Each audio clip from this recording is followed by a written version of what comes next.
poquito más fácil, ¿verdad? Bueno, entonces todos con sus cámaras, por favor, y damos inicio. Bien, nos habíamos quedado hasta en el juicio de división de la cosa común, ¿correcto?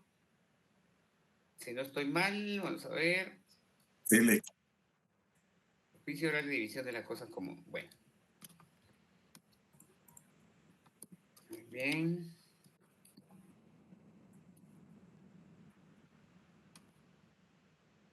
Aquí está. Vimos ya la rendición de cuentas, vimos la división de la cosa común.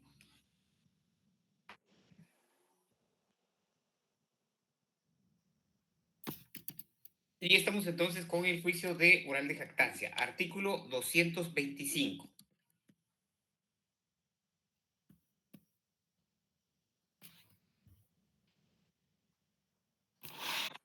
Vamos al juicio 200, al artículo, perdón, 225.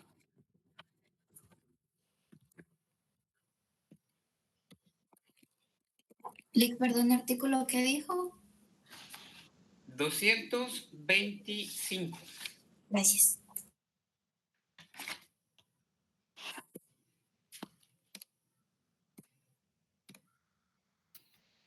Muy bien. ¿Qué es la jactancia? Empecemos por ahí, ¿sí? Entendamos en qué consiste la jactancia. ¿Alguien tiene una idea de qué es la jactancia?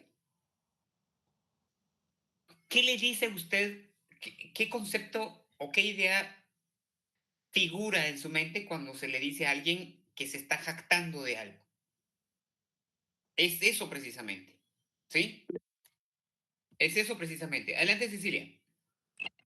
Creo que es alguien que se considera perteneciente de un derecho, Lick, y que Eso es. está siendo vulnerado. Eso es. Bueno, cuando hablamos solo de jactancia, es alguien que pretende algo o dice ser algo o asegura tener un derecho sobre algo, ¿sí? Pero no es solo eso, va de la mano el hecho de que eso que está asegurando que es de él o que él es el titular de ese derecho, no es cierto. Por eso cuando le decimos a alguien que se está jactando de algo, es porque se está atribuyendo algo que no le corresponde, ¿correcto? Pudiera ser una presunción, Lick. Por ahí va más o menos la cosa. Por ahí va más o menos la cosa. Entonces, el concepto de jactancia como tal es toda aquella acción que que una persona se atribuye fuera de juicio, una persona capaz de ser demandada. em, entonces, la jactancia es la ostentación pública por la que el jactancioso, la persona que dice tener el derecho, la persona que dice ser el que tiene un derecho sobre algo respecto de un tercero y se atribuye esos derechos que son prácticamente derechos reales, crediticios, o bien que tengan acciones en contra de estos, ¿sí? Y es que no es solo el hecho de que se atribuya eso. Con estas atribuciones está ocasionando un perjuicio, puede ser material y moral, del verdadero titular del derecho, ¿sí? Entonces, el juicio de jactancia prácticamente es la facultad que tiene una persona de iniciar una demanda para obtener, mediante la sentencia, una declaración relativa al derecho que se está cuestionando, ¿sí?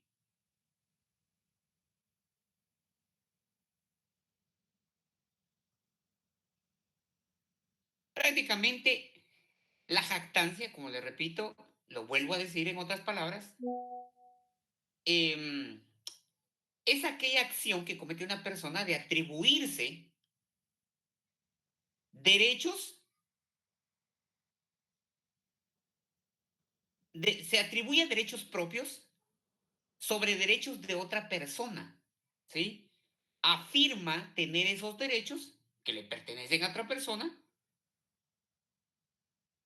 y entonces el perjudicado, el verdadero titular, tiene el derecho de conminar al jactancioso, de llamarlo a un juicio, de conminarlo, llamarlo, emplazarlo al jactancioso, al que se está jactando de tener esos derechos para que en un plazo determinado promueva juicio demostrando el derecho que alega, bajo pena de caducidad de este. Es decir, voy a poner un ejemplo claro, ¿sí? Voy a poner un ejemplo claro. Voy a poner un ejemplo con uno de ustedes, ¿sí? Bueno, por ejemplo, Josué David Jiménez, compañero de ustedes, tiene una casa que está ubicada en el lago a la orilla del lago de Amatitlán, ¿sí? La casa tiene una vista hermosa, es una casa muy bonita, y resulta que yo estoy diciendo públicamente que esa casa es mía y que la estoy vendiendo o que la quiero rentar. Y en efecto, muchas personas empiezan a contactarme. Josué David se da cuenta de que yo estoy cometiendo este hecho, me estoy atribuyendo un derecho que no me corresponde y me estoy haciendo pasar prácticamente por el propietario de la casa de Josué. Josué se da cuenta y entonces le estoy causando un daño y un perjuicio a Josué porque él también, él sí la quiere vender, pero él es el propietario. Entonces las personas no lo llaman a él, sino que me llaman a mí. Aquí no solo estamos hablando de que la jactancia es un simple hecho, de que me atribuye un derecho y en la vía civil pueden repercutir contra mí daños y perjuicios, también conlleva un ilícito, pero como aquí no estamos en penal, ¿verdad? Pero para los que estén pensando que lleva un ilícito, sí, confirmo. También hay un ilícito inmerso en esta acción. Entonces,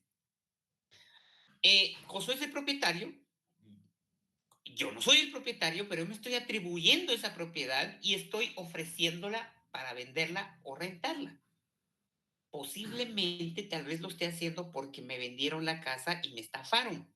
Pero eso ya no es problema de Josué, ese ya es un problema mío. Josué, como el verdadero propietario, se da cuenta de esa situación y entonces lo que hace Josué es demandarme en un juicio oral, diciéndole al juez: señor juez, Pedro Giovanni está jactándose de ser el propietario de tal inmueble cuando el verdadero propietario soy yo, Josué David.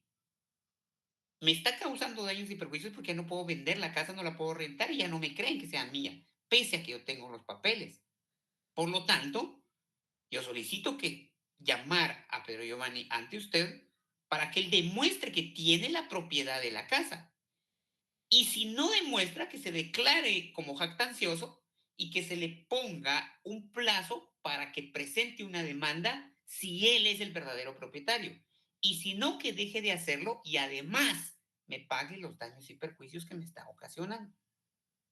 ¿Sí? Ese es el objeto de un juicio de jactancia. Como le repito, ¿qué derecho se puede atribuir en estos casos al jactancioso? O ¿cuáles son los derechos que pudieran provocar una demanda de jactancia? Son aquellos donde las personas se atribuyen derechos reales, derechos crediticios, ese tipo de derechos, ¿sí? Derechos reales o derechos crediticios. Alguien que se atribuye a tener la propiedad de una casa, alguien que se atribuye a tener un derecho de crédito sobre otra. Por ejemplo, imagínense que el banco, va a ser muy difícil, pero podría pasar. Imagínense que el banco, eh, yo encuentro con que tengo, no, bueno, esto sí ha pasado. Ahorita estoy bajando libros y sí ha pasado. Y yo encuentro en mi récord con que soy deudor del Banco Banrural, ¿sí? Y resulta que yo no le debo un solo centavo a Banrural, nunca he tenido un derecho de crédito con ellos, nada. Mi relación comercial ha sido con otros bancos, pero Banrural nunca. Entonces, ¿cómo hago para venir y que Banrural me dé una respuesta? Voy a las agencias y les digo: miren, yo soy tal persona, pero yo nunca he tenido un crédito con ustedes. No me hacen caso, nadie me da una respuesta y eso realmente está manchando mi récord crediticio. Porque imagínense que hasta inclusive ya está en mora respecto al crédito que el banco dice que yo tengo con ellos. No solo me está manchando el récord crediticio, sino también ni me demandan, sino que ahí está todo parado y solo está en el ciberespacio esa información que otras entidades de crédito o de trabajo verifican y por esa razón no me dan trabajo o no me dan otro crédito. Eso perjudica, en muchos aspectos eso perjudica. Entonces, ¿cómo hago? Juicio de jactancia. Demando al banco y le digo, señor juez, Banrural dice que yo le debo $100,000, pero yo no le debo absolutamente nada. Lo demando en juicio oral para que delante de usted venga a demostrar que yo le debo al banco. Y si no lo hace, que se le declare jactancioso y se le imponga un plazo para que me demande. Y si no lo hace, que se tenga por caducado el derecho que tiene y aparte de me pague los daños y perjuicios que me está ocasionando. ¿Sí? Aclaro. ¿Por qué motivos puedo demandar por jactancia? Por manifestar el jactancioso que tiene derechos reales o derechos crediticios. Que esté hablando mal de mí, eso no es jactancia, ¿sí? Eso ya será calumnia o difamación o no recuerdo cuál es el otro tipo penal que puede estar causando, pero no tiene nada que ver con jactancia. Injuria. Injuria, calumnia, cabal, gracias. Difamación. ¿Estamos? Vamos entonces a la normativa. Adelante, Cristian.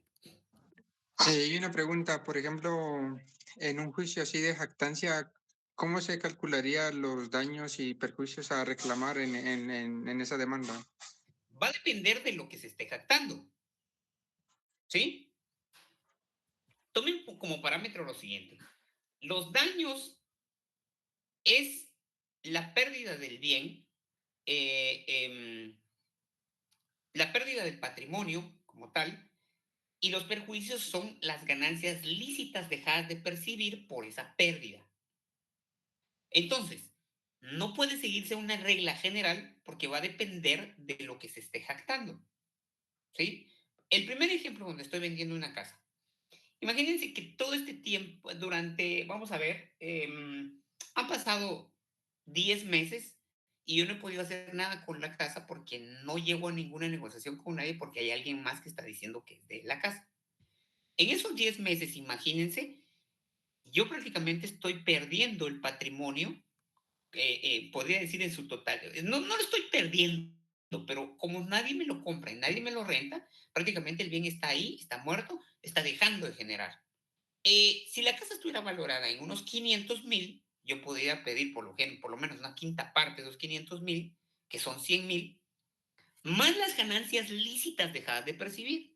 ¿Cuáles son? Pues las rentas que se dejaron de percibir en estos 10 meses. Imagínense que fuera una renta de 10,000 quetzales mensuales o 5,000, son 50,000. Pues prácticamente tenemos 100,000 de daños y perjuicios y 50,000, perdón, tenemos 100,000 de daños y 50,000 de perjuicios. ¿Cómo calculo los daños y perjuicios? Va a depender del bien, ¿sí? Solo tomen en consideración que la regla general es saber qué son los daños y saber qué son los perjuicios, ¿sí? Porque una cosa es consecuencia de la otra, más sin embargo las dos no son iguales, o sea, son daños y perjuicios. Tal vez aquí son daños y perjuicios porque una cosa deviene de la otra, pero las dos no son lo mismo, ¿sí? Aparte son los daños y aparte son los perjuicios. De hecho, eso lo tenemos contemplado. ¿Qué son los daños y perjuicios? Eso lo tenemos contemplado en el Código Civil, artículo... Vamos a ver si lo encuentro. Si alguien lo encuentra, gracias.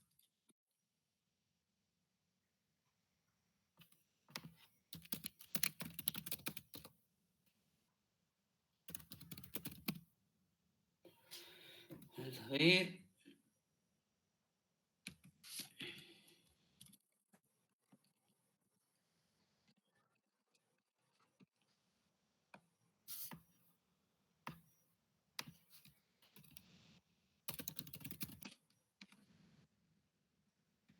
Eso tiene que estar como por el...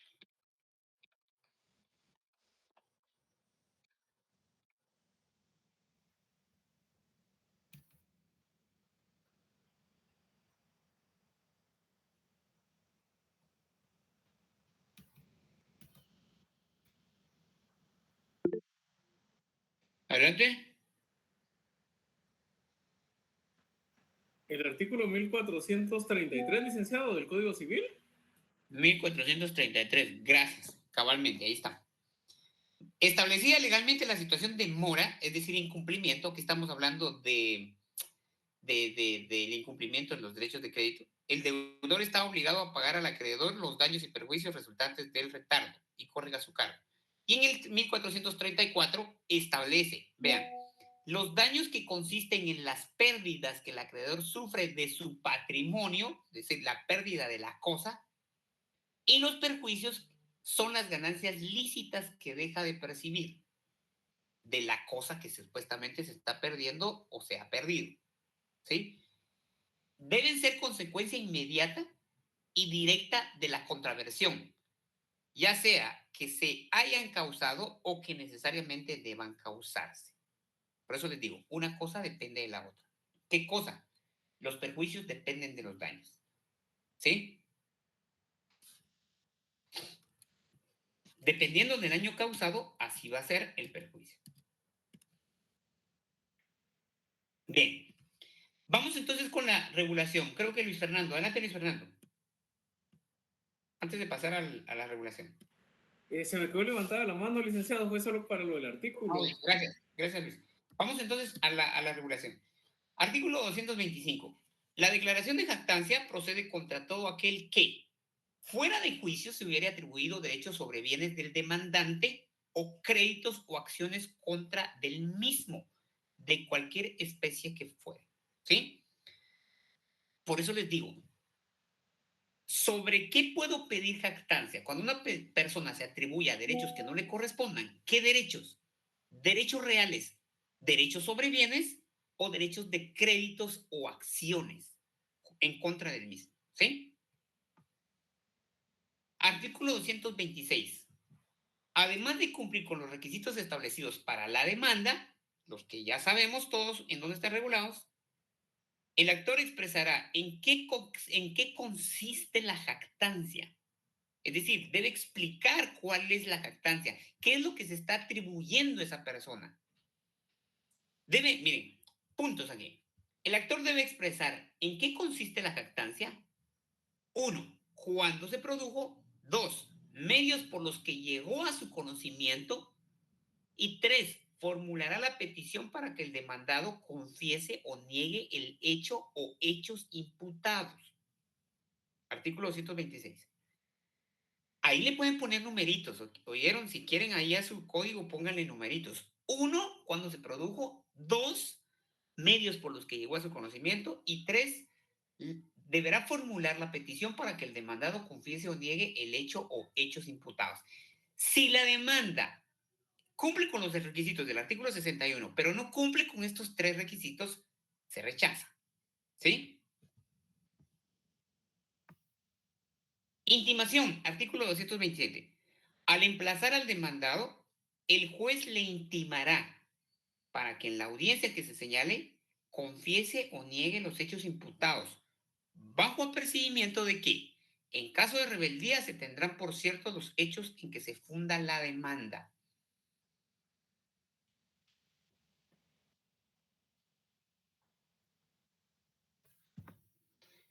Y contenido de la sentencia: en caso de rebeldía o de que el demandado confesare los hechos, el juez dictará sentencia declarando la jactancia y señalando al jactancioso el término de 15 días para que interponga su demanda, bajo apercibimiento de tenerse por caducado su derecho.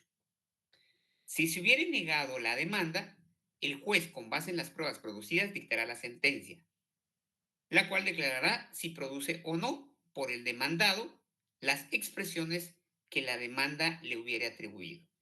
En caso afirmativo, procederá conforme lo dispuesto en el párrafo anterior, es decir, que le apercibirá al jactancioso a plantear su demanda. Transcurrido el término fijado en la sentencia sin que el demandado hubiere justificado haber interpuesto la demanda, el juez, a solicitud de parte, declarará caducado el derecho y mandará a expedir certificación al actor. ¿Sí? Muy bien, dudas. Empecemos, pues.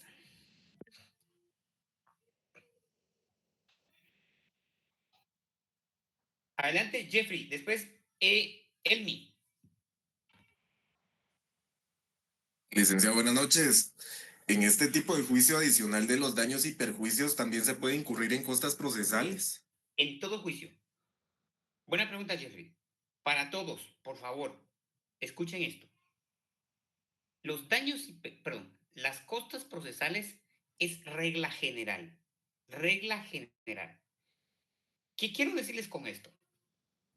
En todo juicio, en todo, la ley obliga al juez a pronunciarse sobre las costas e imponerlas al vencido. Se llama teoría del vencimiento objetivo. ¿Sí? Apunten eso. Teoría del vencimiento objetivo, o también lo pueden encontrar como teoría objetiva del vencimiento. ¿En qué consiste esta teoría? ¿Qué explica esta teoría? El Estado está para resolver los problemas de todas las personas. ¿Estamos? Judicialmente hablando. Porque recuérdense que el organismo judicial es el Estado, es parte del Estado, es el Estado. ¿Sí? El Estado está para resolverle los problemas a todas las personas. Si usted demanda a alguien y usted tiene la razón, le están causando un gasto que no deberían causarle esta persona a quien usted le está demandando. Por ejemplo, yo vengo y demando a una persona porque es jactancioso, se está atribuyendo derechos. O demando a una persona porque no me quiere rendir cuentas. O demando a una persona porque no me quiere pagar alimentos. Vamos a un juicio sumario. Demando a una persona porque no me quiere pagar las rentas de mi casa, porque no se quiere salir de mi casa. Vamos a un juicio ordinario. Demando a una persona porque me robó un inmueble, hizo una falsificación en el registro general de la propiedad. Cualquier juicio civil. Cualquier juicio civil. Si yo demando a alguien y resulta que tengo el derecho, que la ley me asiste, y en sentencia el juez declara que yo tengo el derecho, la ley establece lo siguiente. Por haber usted, señor X, haber sido demandado y vencido en juicio por Giovanni, usted le tiene que pagar costas procesales a Giovanni. En todo juicio, la ley obliga a que el juez se pronuncie respecto a las costas procesales. En todo juicio. Esto es regla general. Aquí no hay salvedad. Por eso les digo, está basado en la teoría del vencimiento objetivo. El perdedor paga. En otras palabras, la teoría del vencimiento objetivo, si quieren traducirlo así en buen chapín y para que se entienda más, pónganle entre paréntesis. El perdedor paga. Siempre. ¿Sí? ¿Hay casos en los que no paga? Sí. Están contemplados en la ley. Todo lo que les estoy explicando es Derecho Procesal Civil 1. Eso está contenido en el artículo 574, si no estoy mal. Vamos a verlo.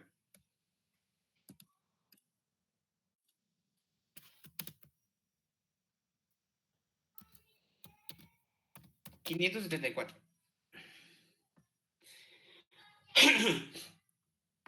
Vean, aquí está el capítulo de costas a partir del 572. En principio, lo voy a explicar, pero pónganme atención. No vean su articulado, por favor. Pónganme atención. En todo juicio, cada parte será directamente responsable de los gastos que se ocasionen por los actos que lleven a cabo y por los que pida, debiendo anticiparlos cuando así lo establezca la ley. ¿En qué casos? Por ejemplo, si contrato un notario notificador, yo le tengo que pagar. Si contrato un experto, yo le tengo que pagar. Si contrato a un, por ejemplo, si yo quiero que lleguen testigos, ¿qué les pago? No, ojo, por favor, no confundan esto, no van a confundir esto. ¿Qué les pago? Les pago lo que vayan a gastar por llegar al juzgado y si tienen que pues, comer, qué sé yo, alguna otra cosa. No les voy a pagar por testificar, ¿sí? Bueno, entonces, ese tipo de cosas. ¿Qué más? En caso de condenación en costas, la parte condenada indemnizará a la otra de todos los gastos necesarios que hubiere hecho. Demandé a una persona. El juez declara a mi favor. declaran con lugar mi demanda. El juez falla a mi favor. Todo lo que yo haya gastado me lo tiene que retribuir. ¿Quién? El vencido. Vean el artículo, escuchen esto, artículo 573. Aquí está la imposición que hace la ley de ordenarle al juez que debe de fallar, debe de condenar en costas al vencido.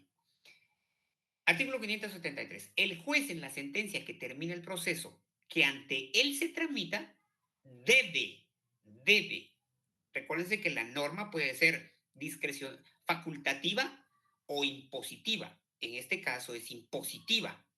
No hay tal, o sea, cuando es discrecional, el que aplica la norma puede, en su discreción, establecer sí o no procede. Pero cuando la ley es imperativa, impositiva, no hay margen para decir no, lo tengo que hacer. Entonces, el juez en la sentencia que termina el proceso que ante él se tramita debe condenar a la parte vencida al reembolso de las costas a favor de la otra parte. Le está diciendo al juez, señor juez, en su sentencia debe de condenar a que el que pierde el juicio tiene que pagarle al vencedor todas las costas que se generó. ¿Sí? Ahora, los demás artículos establecen que el juez puede eximir al vencido, pero ahí establece cuándo los exime. ¿Sí? Ahí estamos. Licenciado, Adelante. fíjese que con eso Sí, adelante, adelante. me causó una duda adicional. Porque, por ejemplo, en la división de la cosa común, el que solicita este tipo de juicio es, por ejemplo, una copropiedad, es el que no está de acuerdo. Exacto. Los otros dos, digamos, están tranquilos y no quieren ningún tipo de problema. ¿Aún así corre costas procesales? Sí, ¿por qué? No es que no estén fuera de problemas. De hecho, los que no quieren dividir son los que están haciendo el problema, Jeffrey, y para todos los demás. ¿Por qué? Voy a poner un ejemplo, Jeffrey. Usted y yo tenemos un bien en copropiedad, ¿sí? Resulta que yo llego con usted y le digo, Jeffrey, dividamos. Y usted me dice, no quiero, yo estoy bien aquí. Sí, pero yo quiero dividir, pero yo no quiero. Ok, la ley le da facultad a aquel que está en copropiedad a pedir la división, porque nadie está obligado a estar en copropiedad. Entonces, prácticamente usted me está obligando a estar en copropiedad, ¿sí? Entonces, en la copropiedad, ningún copropietario está obligado a estar en copropiedad y puede pedir la división de forma voluntaria o judicial. Entonces, yo llego con Jeffrey y le digo, Jeffrey, yo quiero dividir. Yo no quiero, yo estoy bien aquí. Jeffrey, pero yo estoy llegando de forma voluntaria. No quiero. Ah, bueno, entonces vámonos ante un juez. El juez me dice, bueno, ¿usted quiere dividir? Sí. ¿Hay cómoda división? No. Entonces vamos a subasta. O si hay cómoda división. Muy bien. Dividamos entonces. Perfecto. ¿Quién paga las costas? Jeffrey, porque Jeffrey no quiere dividir y me está haciendo gastar en un juzgado. ¿Estamos? Perfecto, Link. Vamos con el siguiente. Amy, perdón. Buenas noches, licenciado. Solo para confirmar lo de los requisitos de la demanda de declaración de jactancia, entonces serían 4, ¿verdad? Número 1, que el actor va a expresar en qué consiste la jactancia. Están contenidos en el artículo, ahorita le digo, 226. Sí, serían tres requisitos adicionales, aparte de los que ya dijimos, los que debe llevar toda demanda, debe de indicar, expresará en qué consiste, bueno, sí serían 4. ¿En qué consiste la jactancia? 1. 2. ¿Cuándo se produjo? 3. Medios por los que llegó a su conocimiento. Y 4. La petición para que el demandado confiese o niegue el hecho o hechos imputados. Gracias, licenciado. Para servirle.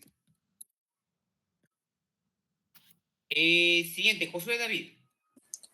¿Qué tal? Buenas noches, Lick, compañeros. Fíjese, Lick, que tengo una duda con el tema de las costas procesales que usted menciona. Por ejemplo, si en un juicio de derecho penal sale vencida la parte, digamos, sindicada, el juez tiene que hablar algo acerca de las costas procesales, ¿verdad?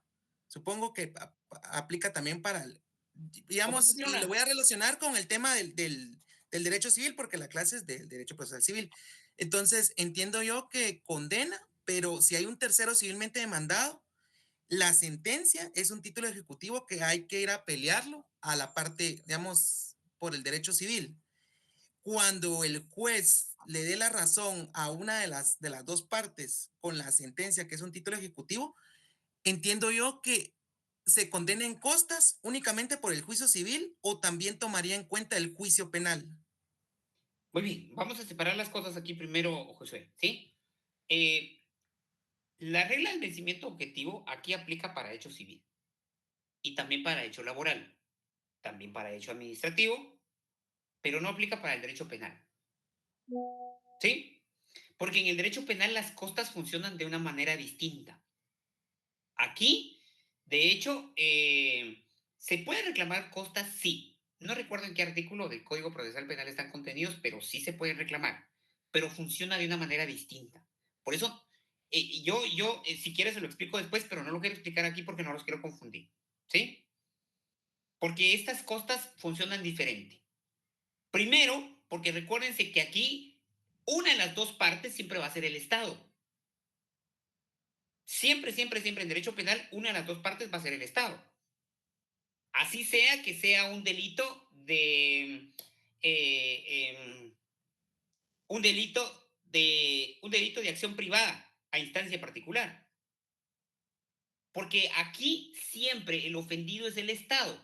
Diferente es el ofendido y diferente es el agraviado. O sea, se relaciona, pero tenemos que separarlos. Recuérdense que cuando estamos hablando de derecho penal, lo que se busca es establecer eh, la culpabilidad de una persona y establecer cuál fue el bien jurídico tutelado. ¿Quién lo tutela? El Estado. Por eso el Estado siempre es parte. Entonces, aquí funciona diferente. No totalmente, pero miren, si entramos a debatir esa parte o a explicar eso, se van a confundir con respecto a las costas procesales que estamos explicando ahorita para el derecho civil. ¿Sí? Entonces, solo quiero quedarme con respecto a las costas procesales en este aspecto. Porque las reglas para la condena o la absolución de costas procesales están bien establecidas del artículo 572 en adelante, hasta donde termine ese capítulo. Pero quiero que se queden con este concepto. En derecho civil, el que pierde paga las costas procesales. El juez está obligado a condenarlo. También puede eximirlo si se da una de las causales o requisitos que establece el artículo 574 y 75. ¿Sí? Vamos con Catherine. Licenciado, yo tengo una duda. Las costas procesales, no, perdón. ¿Las costas son a petición de parte o por mandato legal? O sea, ¿la persona las debe pedir al inicio de la demanda o no es necesario que se pidan? Fíjense que hay una mala praxis respecto de que los jueces o al momento de calificar la demanda, ¿cómo se llama? Si no dice eso, no lo declaran. Es decir, yo vengo y presento mi demanda, ¿verdad? Pido todo lo que quiero y nunca pido que quiero que me paguen costas procesales. Dictan la sentencia y algunos jueces no establecen la condena en costas procesales. Esa es una mala praxis. Y cuando las personas apelan y dicen, mire, señor juez, mis costas procesales, usted no las pidió. Vamos al artículo 570 no quiero que lo vean, solo por favor, pónganme atención. Vamos a ver.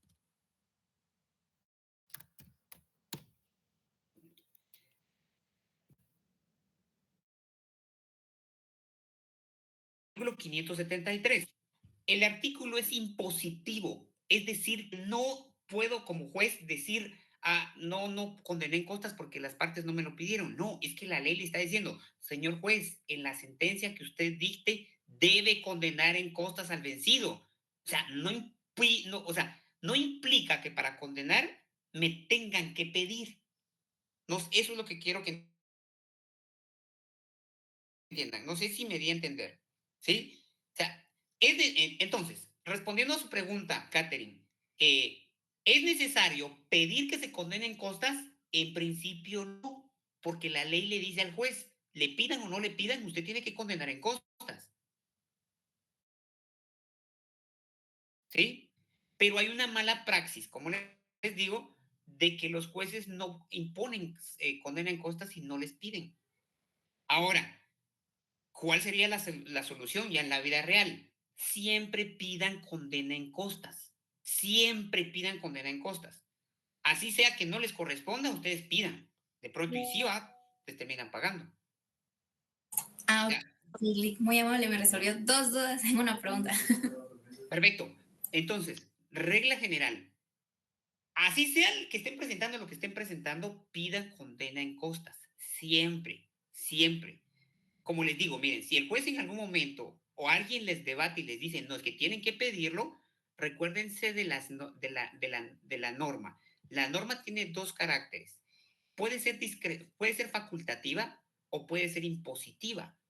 Si es impositiva, no hay discusión. Yo no puedo entrar a decir, es que si quieres sí, si no, no, porque la norma es facultativa. No, en este caso el artículo 573 es impositivo, porque dice debe.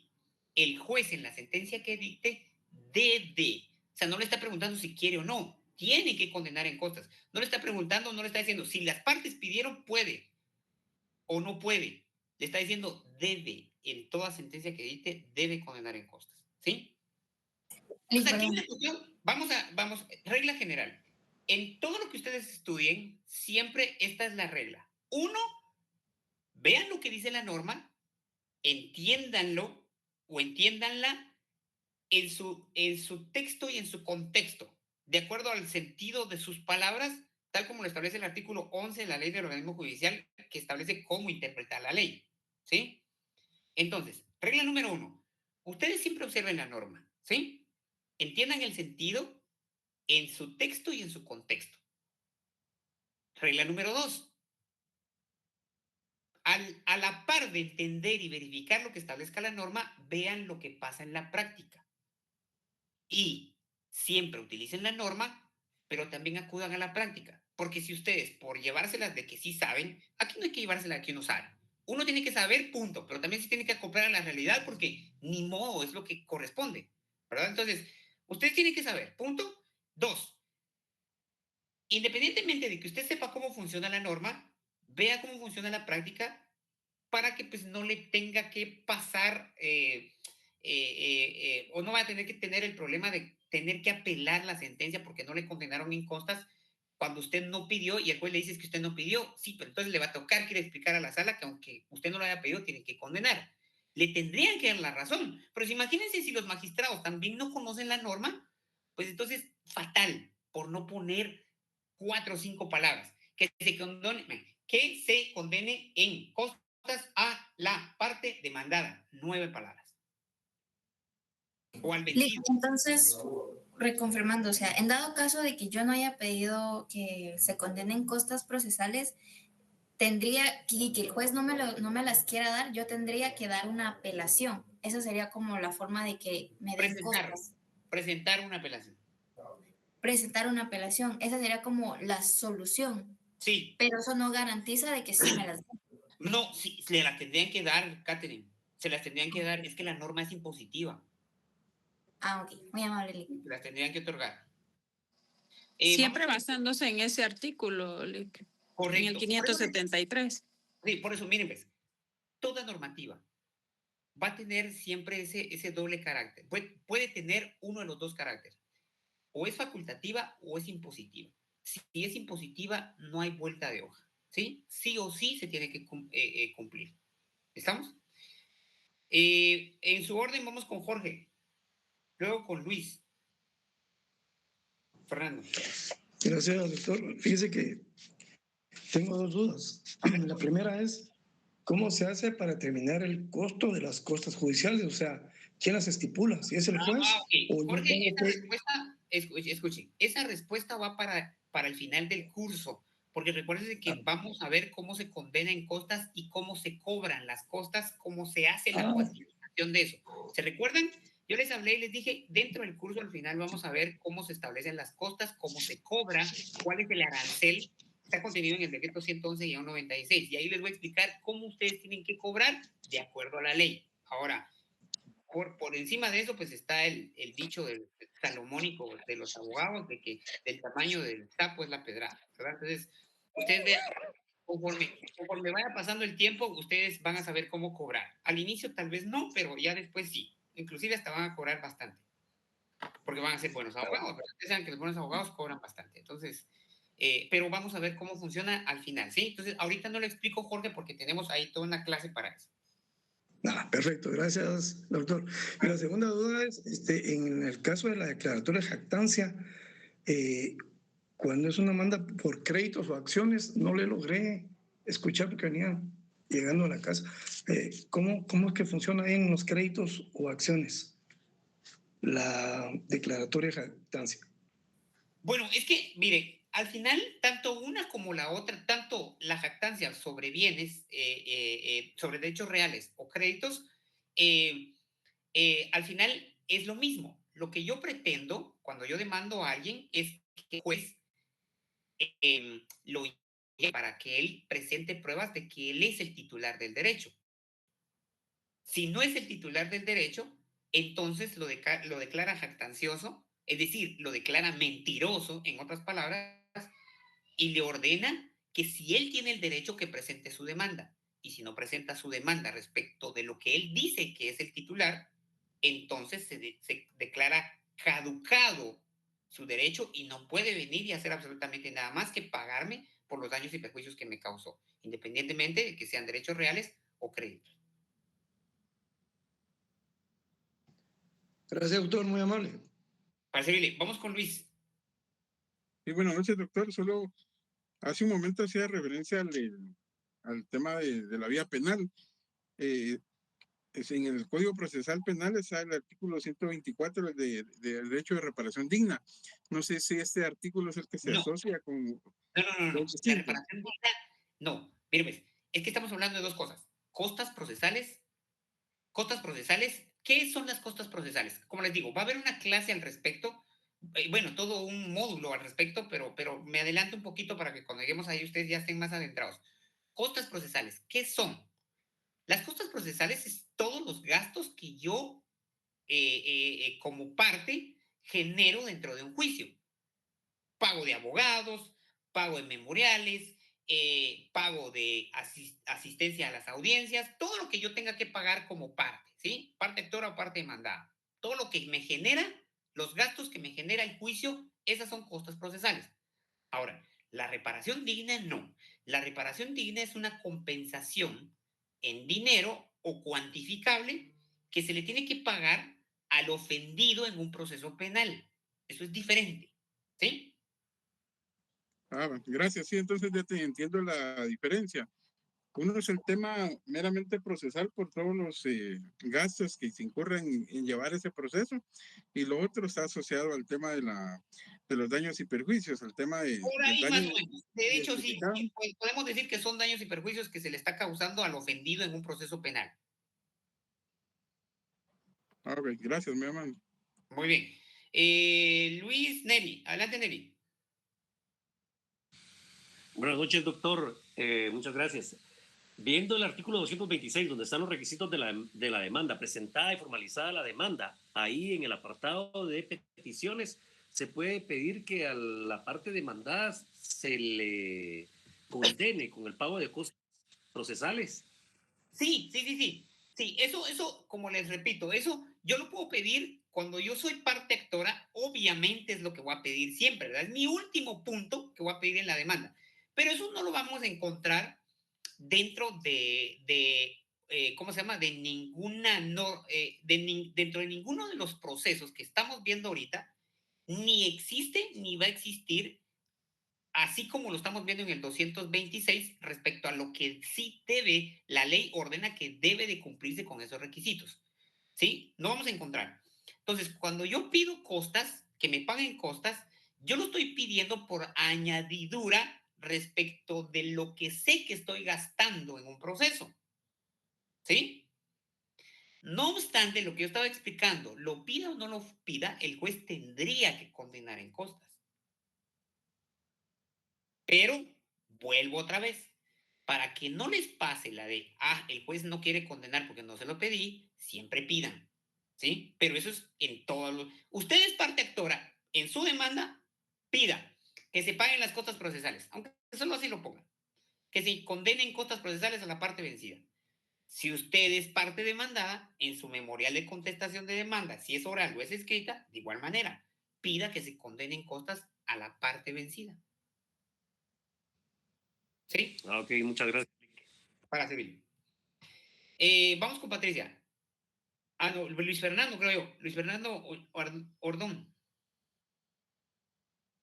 Yo ya había intervenido. Bueno, Perdón, me entonces, bajó la mano. Gracias. Adelante, Patricia. Sí, licenciado, buenas noches. Fíjese que lo que usted indicaba de que ya en la práctica es otro asunto. Fíjese que un día cuando me dijeron que redactara el requerimiento de pago, como me lo enseñaron ahí en el juzgado fue que me dijeron, si no dice costas procesales, no le coloca. Y si dice más el 10% de costas procesales, se lo coloca. Entonces, acá usted, pues la verdad, como dijo la compañera, me sacó de dos dudas cuando dice exactamente que sí es obligatorio, ¿verdad? Pero lo que usted indicaba también de que a la hora en el juzgado, si el demandante, la parte demandante no lo requiere, no se coloca en el requerimiento de pago. O no sé si entonces será igual. Lo que pasa es que, bueno, Patricia está hablando del requerimiento de pago. Eso ya es, es un acto procesal que es prácticamente posterior a la sentencia. Lo que pasa es que aquí estamos hablando directamente de la sentencia, del juicio como tal y de la sentencia. En un juicio se condena en costas al vencido. Ahí tenemos que tener eso claro. 573. Se debe condenar en costas al vencido. Ahora bien, si el vencido no lo pidió, el juez tendría que condenar en costas, en automático. Pero desgraciadamente la mala práctica hace que muchos jueces no lo hagan así. Entonces, si no les piden, no condenan. Bueno, pensemos en que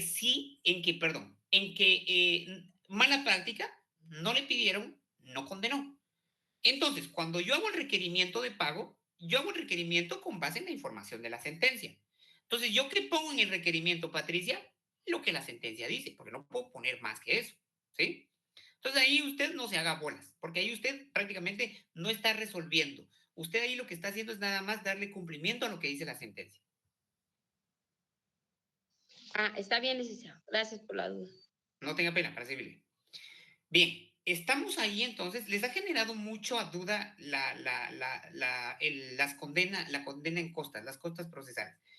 Con mucho gusto les resuelvo sus dudas, pero como les digo, tenemos ahí un par de clases completas respecto de todo eso, pero va a ser al final, ¿sí? Entonces, bueno, no de costas, de cómo se cobran las costas. Ahora, lo de las costas y todo lo referente a la imposición y todo, como les digo, eso ya fue parte de su curso pasado, pero con mucho gusto se los explico. Bueno, entonces, hasta aquí el examen. ¿Qué entra entonces en el examen? Del artículo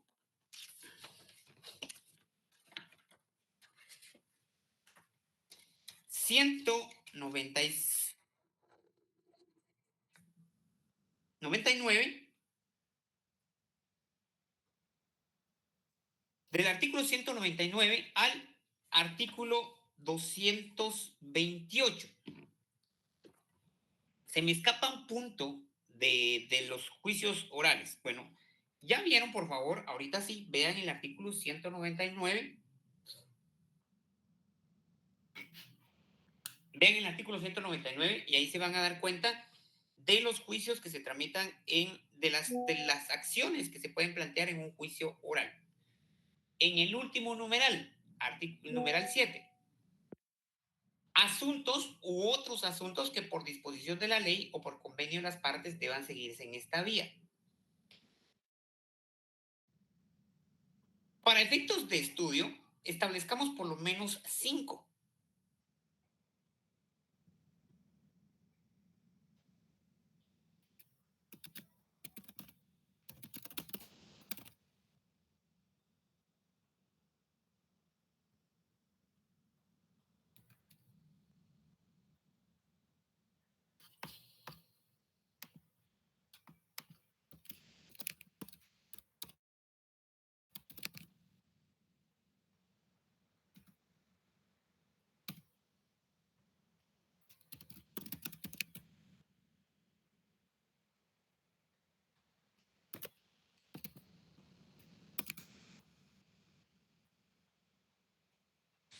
Perdone, doctor, un poquito la comunicación dijo que estableciéramos 5, por lo menos, Ajá. ¿qué? Por lo menos, miren, es que aquí en el artículo 199 se establecen qué asuntos se tramitan en juicio oral.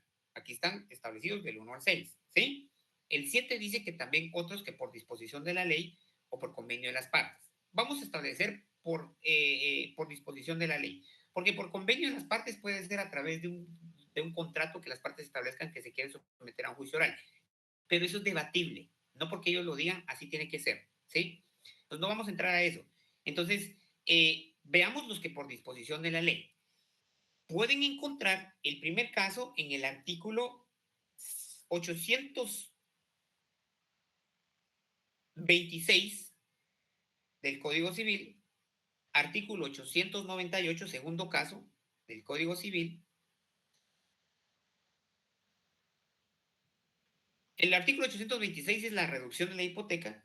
El artículo 898 es la disminución o deterioro de la cosa pignorada. Eso ya no está vigente, pero bueno, ahí tenemos un caso. Tenemos también... Perdón, doctor, ¿cuál fue el segundo de la cosa pignorada? ¿En qué artículo está? 898.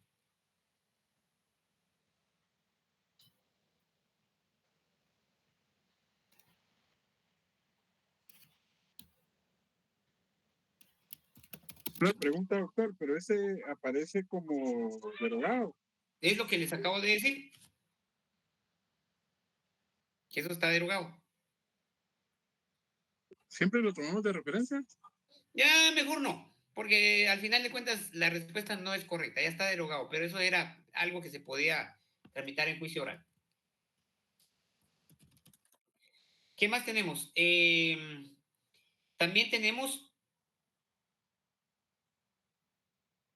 los asuntos que se tramitan, los derechos de autor, también esos son, se tramitan en juicio oral.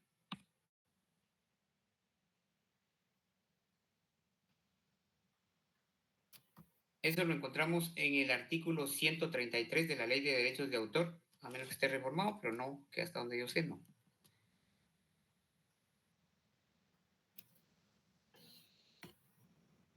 Vamos a ver qué más podemos encontrar aquí. Código Civil.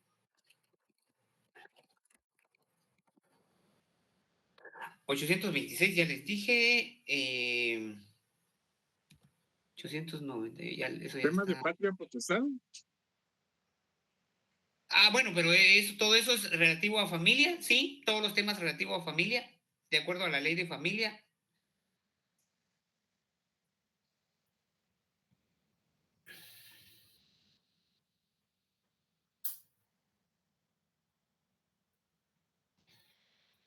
También tenemos la división del gravamen.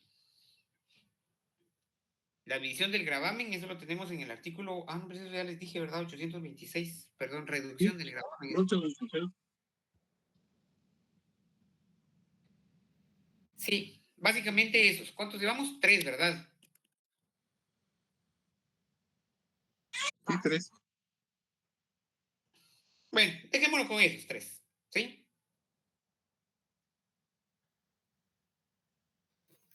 Ahí si me voy viendo, me voy recordando de algún otro, les voy diciendo. Bueno, entonces ahora sí. Entonces, examen del artículo 199 al artículo 228.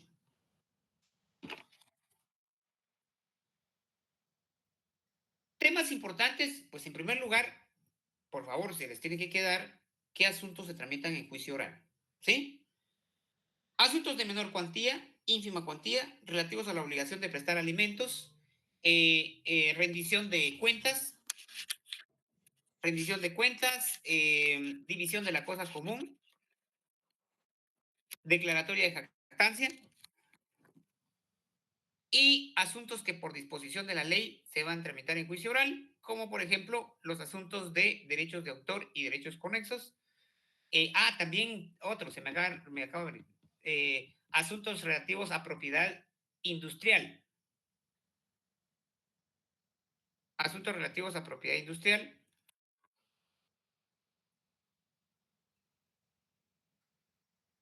la reducción de la hipoteca.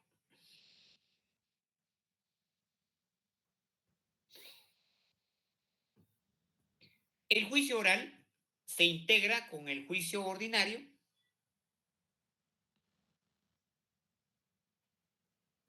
Una pregunta, doctor. Adelante. ¿El tema de propiedad intelectual entra dentro de derechos de autor y derechos conexos? No, son dos cosas distintas. Mire, pues, la propiedad intelectual se divide en dos: derechos de autor y derechos de conexos, y propiedad industrial. ¿Sí? O sea, ambas cosas se derivan de la propiedad intelectual, pero derechos de autor tienen su propia ley y propiedad industrial tiene su propia ley. ¿Sí? Tanto una como otra tienen su propia ley, sus propios convenios, sus propias normativas, todo independiente. Muy bien. Otra cosa importante. Por favor, tomen en consideración el trámite del juicio oral. ¿Sí? Básico. Trámite del juicio oral. Mi consejo al respecto para que estudien es: lean la norma y después sigan el cuadro o el esquema que yo les di para que se ubiquen en tiempo y en cronología respecto al orden que debe de llevar el trámite del juicio oral, para que no se pierdan. ¿Sí?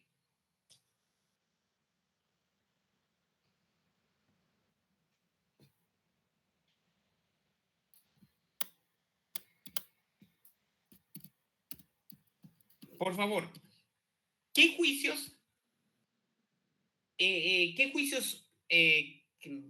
Vamos a ver. ¿Qué asuntos que se tramiten en juicio oral, en caso de que el demandado no llegue, se tiene por cierto todo lo afirmado por el actor? ¿En qué casos? Vamos a ver. Ya para los que ya lleven adelantado todo eso o hayan tomado nota, ¿cuáles son? Porque en cada uno lo iba indicando. De hecho, en el articulado lo van a encontrar, pero por si alguien ya sacó un listado de esos.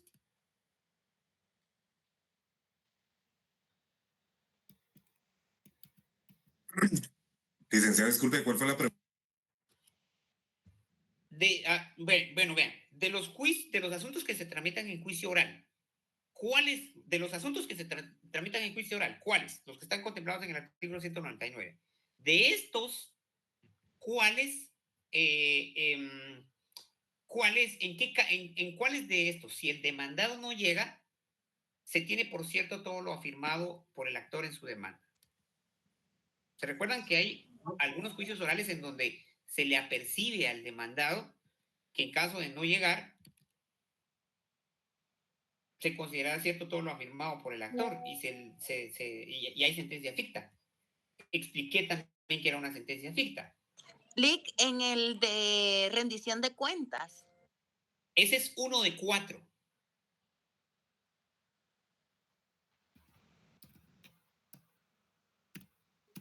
En los casos de ínfima cuantía. También. Llevan 2, miren.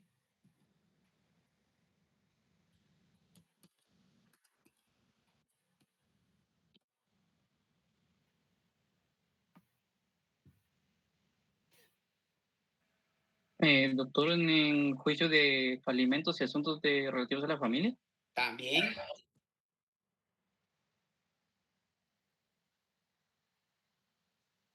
Doctor, es una pregunta, solo con esto lo que usted está preguntando, eso se refiere a como tal incidencias que pueden pasar en cada tipo de juicio, ¿verdad?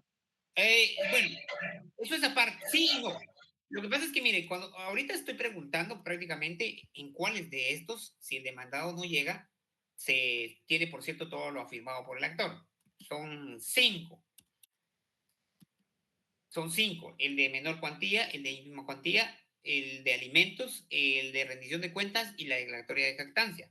Los fundamentos, pues ahí está en cada uno de los artículos. El primer artículo por lo regular que regula cada uno de los juicios. Bueno, no en todos los casos, porque, por ejemplo, en el de jactancia está en el 227. En el de división de la cosa común está...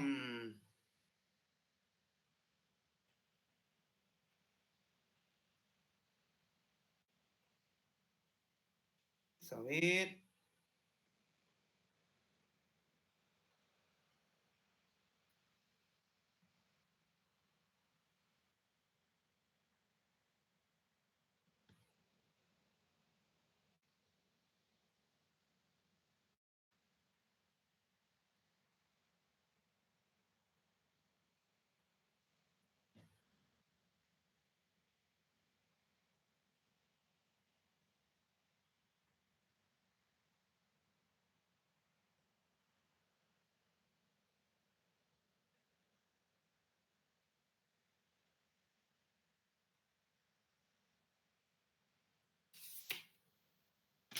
No, perdón, en el de división de la cosa común no.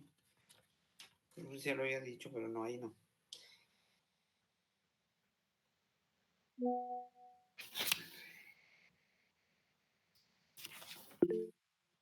En el de rendición de cuentas, en el 217. En el de alimentos está en el artículo 215. Y en el de ínfima cuantía, en el 211. Adelante, por favor.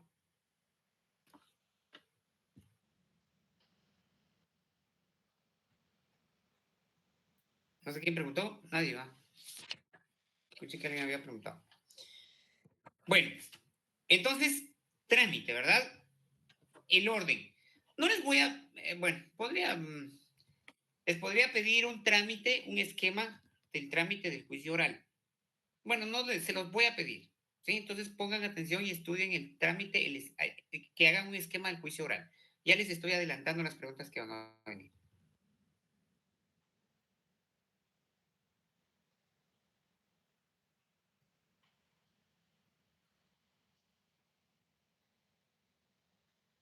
Entonces, miren, hagan su esquemita.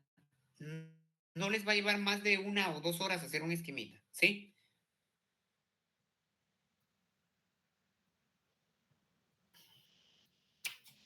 Solo para confirmar, el que dijo de cuando el compareciente no llega, es de rendición de cuentas, declaratoria de jactancia, asuntos de ínfima cuantía, de familia sobre alimentos. ¿Y cuál era el otro? Dijo que eran 5. No solo son 4, solo son 4. Solo son 4. Ah, okay. Sí. Mencionó menor cuantía, pero no sé si se toma en cuenta. Lo que pasa es que, bueno, sí tómenla como menor cuantía, porque al final de cuentas, ínfima y menor se tramitan en la misma forma que lo establece el artículo 211. ¿Sí? Se tramitan en Gracias, el mismo Lick. del artículo 211, ¿sí?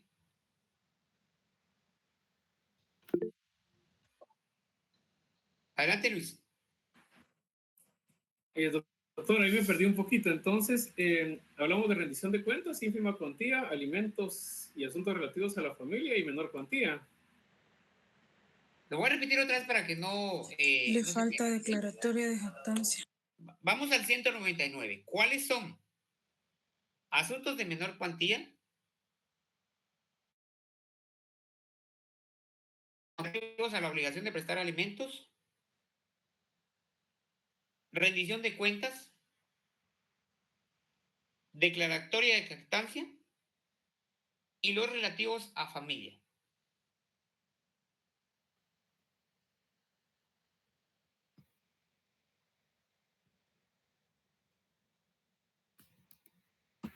Gracias, doctor. Ahí estamos, hoy sí. Muy bien.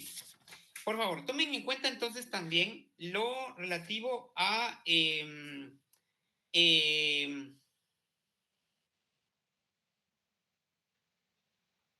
cuál es el apercibimiento que se hace en cada uno de los juicios. ¿Sí?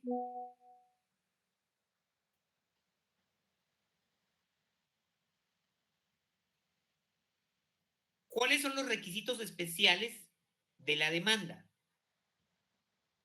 Cuando digo requisitos especiales de la demanda es, por ejemplo, si estamos hablando del juicio de de jactancia, por ejemplo, los requisitos especiales ya sabemos precisamente que son los que están contemplados en el artículo 226, que son 4. Porque los generales, los requisitos generales de la demanda, siempre van a ser los requisitos del artículo 61, 62, 106 y 107.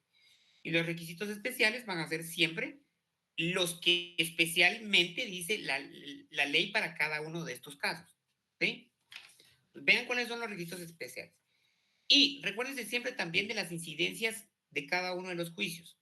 ¿Sí? Lo que en algún momento en clases establecimos. Bueno, el requisito, por ejemplo, en familia,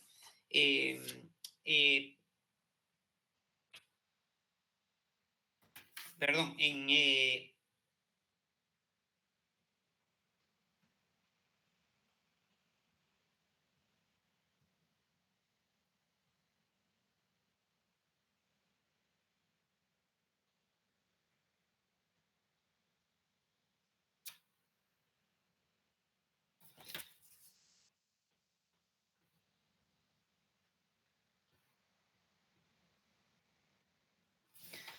sí, perdón, en cuanto a alimentos, recuérdense que aquí, pues, se estableció que a la demanda se debe de acompañar, aquí es acompañar a la demanda,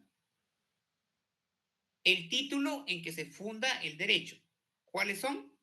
Puede ser un testamento, un contrato, alguna ejecutoria o los documentos justificativos del parentesco. Estos están en ese orden en el artículo 212. Se debe de establecer de una vez una pensión provisional con base en los documentos justificativos. Se pueden solicitar las medidas precautorias.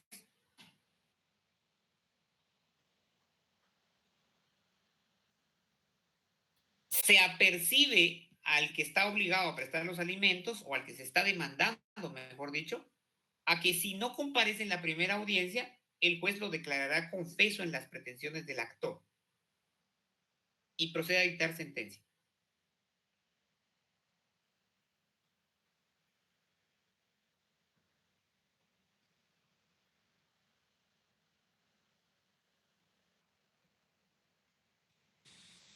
Estos doctores solo en lo que concierne a alimentos, ¿verdad? Correcto, correcto. Por eso son situaciones especiales de cada juicio, ¿sí?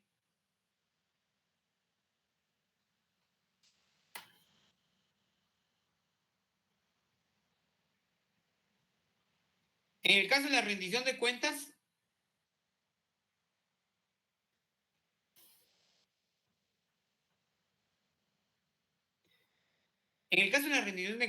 partamos de que quién está obligado a rendir cuentas.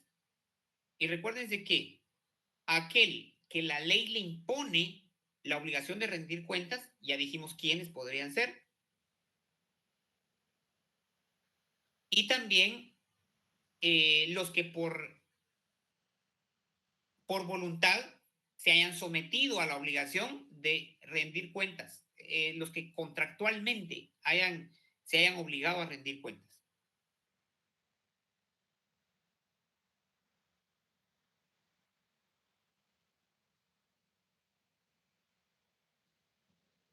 De igual manera, aquí existe también el apercibimiento que se hace al obligado a rendir cuentas de que si no comparece, si no rinde las cuentas correspondientes en la primera audiencia, se tendrán por ciertas las afirmaciones del actor y se le condena al pago de daños y perjuicios.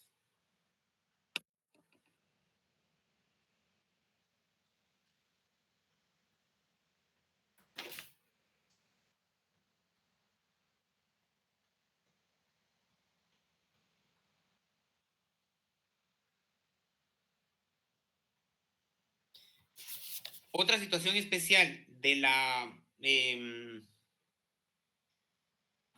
rendición de cuentas es todo lo que debe establecerse en la sentencia. ¿Sí? Artículo 218. La aprobación o improbación de las cuentas, la condena al pago del saldo que resulte de las mismas, lo que está contenido en el artículo 218.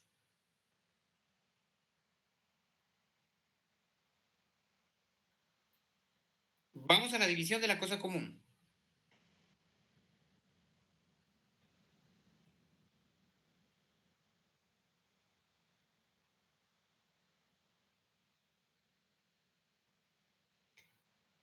Recuérdense que la división de la cosa común se pide por el derecho que tiene el copropietario de no querer pertenecer a la copropiedad. Nadie está obligado a estar en copropiedad. Entonces, si yo no quiero estar en copropiedad, voy con los otros copropietarios y les digo que no quiero estar en copropiedad y que dividamos la cosa. Si ellos no lo hacen voluntariamente, yo puedo demandar en juicio. Ahora, ¿de qué depende la partición? Primero, de establecer si el bien admite cómoda división. De ahí se parte. Si el bien admite cómoda división, entonces se divide. Si no admite cómoda división, entonces se subasta. Y lo que se termina dividiendo es el dinero de la subasta.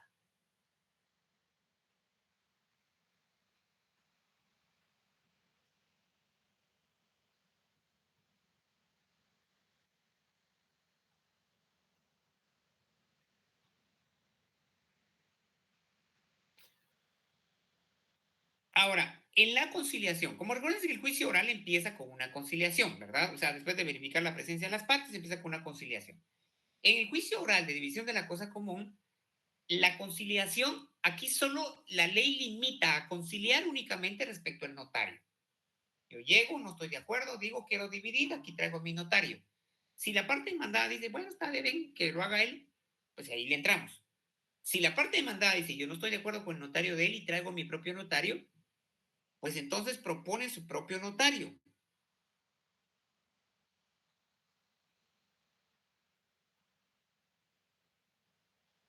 Pero si no estamos de acuerdo en nombrar un solo notario, entonces el juez designa quién será el notario.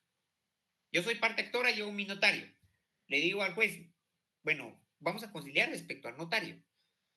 Propongo al licenciado, a la licenciada Velvet.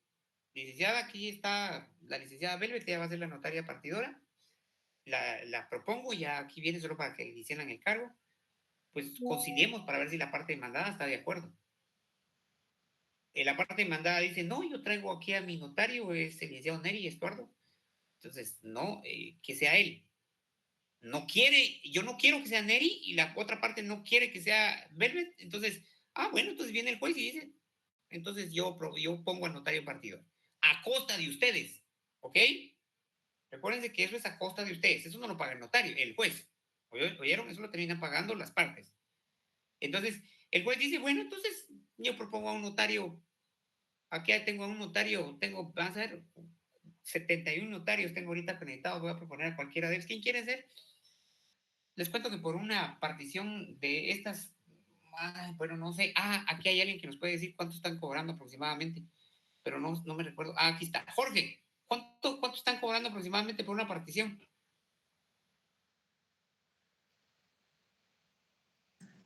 Fíjese que va a depender del área del terreno.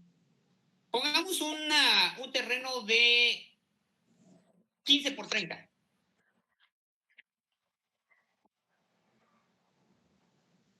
Un terreno baldío, por supuesto, porque estamos hablando que se va a dividir.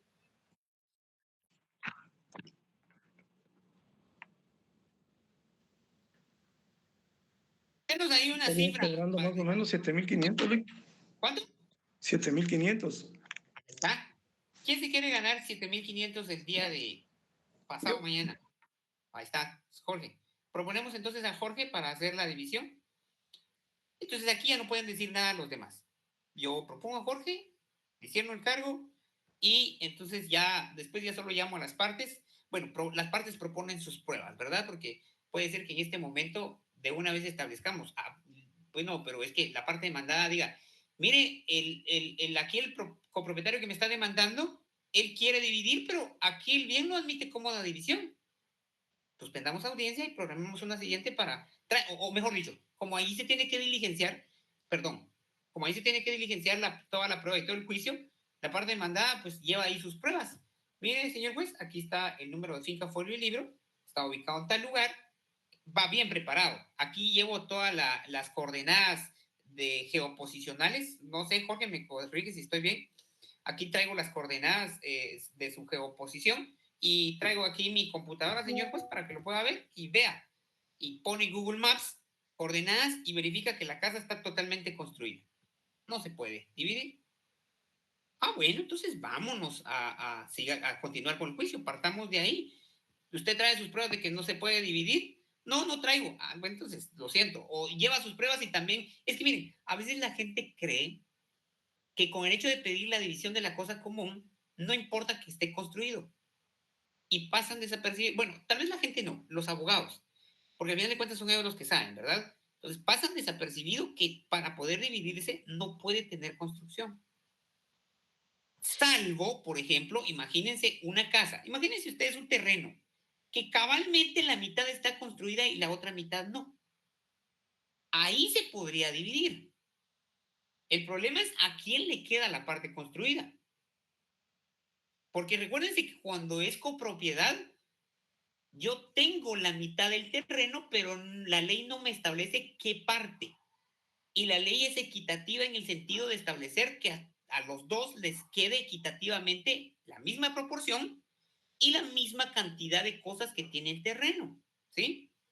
Imagínense un terreno que tenga 25 manzanas y que 25 manzanas estén cosechadas y 25 no. La idea, como eso sí se puede dividir, la idea es que a cada una de las partes le quede, de las 25 manzanas, le quede la mitad cosechada y de las otras 25 la parte no cosechada, ¿sí? O sea, tiene que ser equitativo, ¿verdad? En eso se discute este juicio, en la equidad de la proporción o la parte que le va a tocar a cada una de las dos partes, ¿sí? Entonces, aquí es donde entra la discusión. ¿Qué pruebas tengo que llevar entonces al juicio? Esas pruebas que me sirvan para determinar que la parte que yo quiero es en equidad con el otro copropietario. Y si definitivamente no se puede dividir porque no puede haber equidad, definitivamente subasta, ¿verdad? Entonces, aquí establecemos que se admite como división. Se pueden dar una cantidad de cosas, pero para no perdernos, solo tomen en consideración en esto, para que no se pierdan, ¿sí? Por lo general, los terrenos se van a dar siempre sobre terrenos construidos o no construidos. De ahí parte, ¿sí? Si está construido, no se puede dividir. Si no está construido, entonces sí. Ahí estamos. Discusión del proyecto. Entonces, en la audiencia discutimos cómo se puede dar. Pongámonos a pensar que el bien sí se puede dividir, entonces se discute cómo se va a dividir. Esa es la discusión. Una vez que hay aprobación, o que ya se terminó con todas las fases del proceso, prueba, contestación y todo eso, nos vamos a la sentencia, y en la sentencia el juez establece cómo se va a dividir. Ahora, si las partes en el juicio concilian respecto de cómo se va a dividir, entonces prácticamente aquí ya nos vamos a la aprobación judicial que dice el artículo 222. Se dicta un auto razonado donde se hace ver que las partes están de acuerdo con la división que se está haciendo y entonces bueno, entonces aquí como ya dijimos cómo el notario hace la división y recuérdense que esto lo hacen en escritura pública. Bueno, tiene que llevar un plano, ¿verdad? Y el plano se transcribe en la escritura pública, se hace una escritura pública, se transcribe el plano y esta escritura acompañada del plano se manda al Registro General de la Propiedad y se inscribe, ¿sí? Entonces se manda a protocolar según la ley, es decir, que el notario partidor hace la escritura correspondiente y luego se inscribe en el Registro General de la Propiedad. Adelante, Cecilia. Lick, yo no sé si aplica en este juicio, pero, por ejemplo, si está un terreno en copropiedad y lo que ellos quieren hacer es la división de lo que se percibe de esa copropiedad, porque muchas veces yo he visto de que los papás, por ejemplo, o una generación antes, gozan del usufructo de los terrenos y heredan a los hijos por donación. Y si estas personas no quisieran hacer como la división del bien como tal, sino de la rentabilidad del bien, porque nunca han percibido esa renta, igual se da por división de la cosa en común o únicamente es la partición como tal física del bien. Solo es eso. Solo es eso. Porque lo que pasa es que, miren, aquí estamos hablando de la rendición de cuentas. Cuando hay rentas que se están percibiendo de algún bien, esas rentas tienen que entrar a las arcas de alguien. O sea, sí o sí, porque ese dinero no se queda en el limbo, ¿verdad? O sea, tiene que entrar a las arcas de alguien. Ese alguien tiene que rendir cuentas, ¿sí? No, aquí en este caso no aplica eso, Cecilia. Es un contexto diferente. ¿Sí? No, ok, o sea que digamos en ese contexto sería rendición de cuentas en lugar de división de la cosa en común. Bueno, sí. Rendición de cuentas si no me están pagando la parte que me corresponde, ¿verdad? O me están pagando la parte, no me están pagando cabal la parte que me corresponde, ¿verdad? Ahora, división de la cosa común única y exclusivamente para materialmente dividir un terreno, ¿verdad?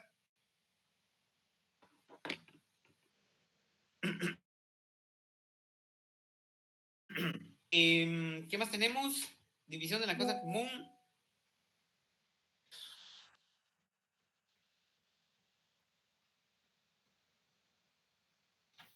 La forma de la protocolación, por favor, está en el artículo 223.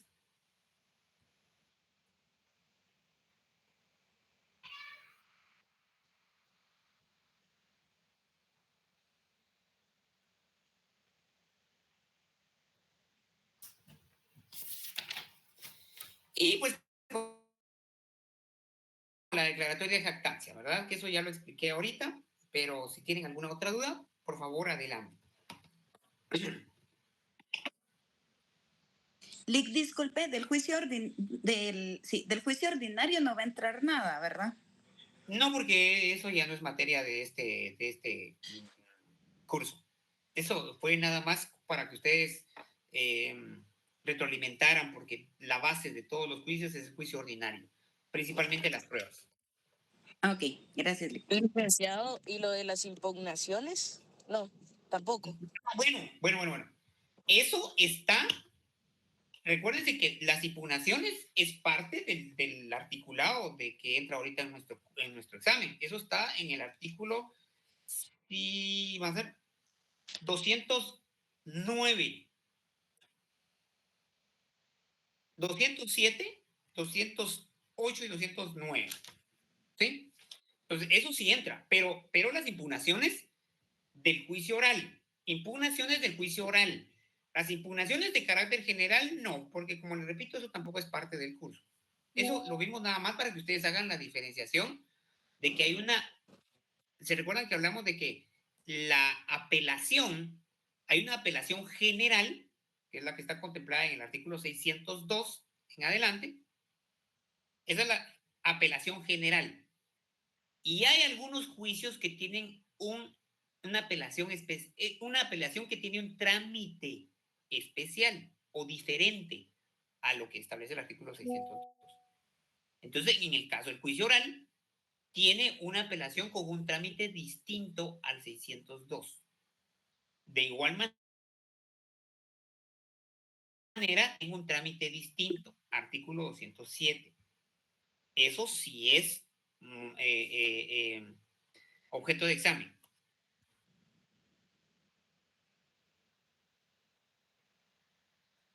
Doctor, una última pregunta solo para terminar de confirmar. O sea, estoy entendiendo de que las impugnaciones, pero como que en materia especial sería 207, 208 y 209, ¿verdad? Correcto. Ok, gracias. Las impugnaciones del juicio oral. Ok, gracias. Del juicio oral. ¿Sí? Las impugnaciones del juicio oral. Porque las impugnaciones generales, o sea, todo lo que es apelación, nulidad, revocatoria, reposición, aclaración, ampliación o curso, casación, todo eso, como les repito, eso ya lo vieron ustedes. Está, ¿cómo se llama? En el libro 6, pero eso ahorita no. Ahorita las impugnaciones del juicio oral, ¿Sí? Ahí están en esos 3 artículos que dijo Woolman. Gracias, licenciado. Muy bien. Sí, ahí se recuerdan, ¿sí? Los dejo con una pregunta. ¿Qué es apelable en un juicio oral? Bueno, ahí la contesto.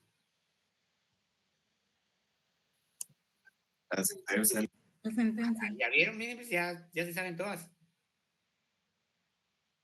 Va. Entonces, Solo la sentencia.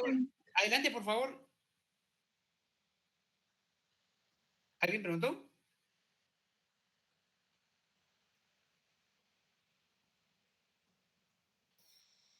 Muy bien. Si tienen alguna pregunta, por favor, pregunten, no tengan pena, con mucho gusto. Y si no, pues ya los veo el jueves, Salón 108, si no estoy mal.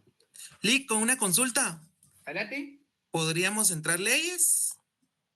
No. Ok. El examen es sin leyes. Solo tienen que llevar lapicero, nada más. Por supuesto, no les voy a preguntar en qué artículo se regula tal cosa, ¿verdad? No. Lo que yo quiero es que miren, ¿cuál es mi intención? Que ustedes hayan entendido el objeto de los procesos, porque no les voy a preguntar cosas muy puntuales y tampoco crean que mi intención es que ustedes sepan de memoria las cosas, porque no se trata de eso, ¿sí? Se trata de que entiendan. La ley se hizo para entenderse, no para memorizarse. Si ustedes la entienden, créanme que nunca se les va a olvidar. Si ustedes la memorizan, en el primer intento se van a quedar callados. Salvo que alguien tenga aquí alguna memoria eidética o alguna memoria como la de la serie Suite. Pero si no es así, tenemos que entender la ley. ¿Sí? Bien. Feliz noche entonces. Adelante, Jeffrey. Disculpe, yo sé que es un poco pronto para esto, pero ¿usted da algún curso preparativo para privado? En la Mariano. En la San Carlos, en una ocasión nada más, pero ha sido en apoyo a la decanatura. En la Mariano, porque pues también doy clases en la Mariano. Entonces ahí sí hay un curso, pero es un curso para los de la Mariano. Pero ahorita no. El año pasado di uno, ahorita no. Ahora en San Carlos he dado los sábados en apoyo a la decanatura. Si me llaman, siempre sí voy, con mucho gusto. Ahora, de forma privada no, porque no puedo hacerlo. Primero por la profesión que tengo, que soy juez de primera instancia, entonces no puedo hacerlo si no es oficialmente. Es decir, por ejemplo, que si yo tuviera una academia, ahí yo estaría incurriendo en una falta ética. No es ningún delito, pero es una falta ética y por supuesto es causal de destitución. Entonces, obviamente no lo hago, ¿verdad? Pero solo cuando es oficial, sí. Es decir, por parte de alguna decanatura, sí lo puedo hacer. Entonces, en San Carlos, si me llamaran, con mucho gusto yo les podría avisar si fuera así. Gracias, Lick. Que son los sábados, en la tarde, o en la mañana también, en la mañana y en la tarde. Pero si fuera así, con mucho gusto. ¿Vieron? De igual manera, cuando ustedes tengan alguna duda, si yo les puedo apoyar, con mucho gusto, ¿sí? Bueno, entonces hoy sí. Gracias, Lick. Ahí estudian bastante. El contenido no es. Ah, miren, si se quieren apoyar un poquito más, por favor vean el texto que les mandé, que se llama Derecho Procesal Civil Completo. La única parte que por favor no la tomen en consideración es lo referente al juicio de ínfima y menor cuantía, porque ahí lo que regula son, es que es un texto relativamente, pues no es tan viejo, ¿verdad? Tendrá como unos 15 años, pero por supuesto muy bueno, pero ahí está todavía la cuantía de los acuerdos anteriores. Entonces ahí tienen que sustituirlo, perdón, por el compendio que ustedes adquirieron en estos días, ¿sí? Porque ahí está actualizado. Entonces, solo esa parte no la tomen en consideración. Pero ahí está explicado muy bien. La verdad, a mi consideración está explicado muy bien. Por eso se los compartí. Entonces, si quieren ustedes reforzar de mejor manera el contenido del curso oral, ahí en este documento. ¿Sí?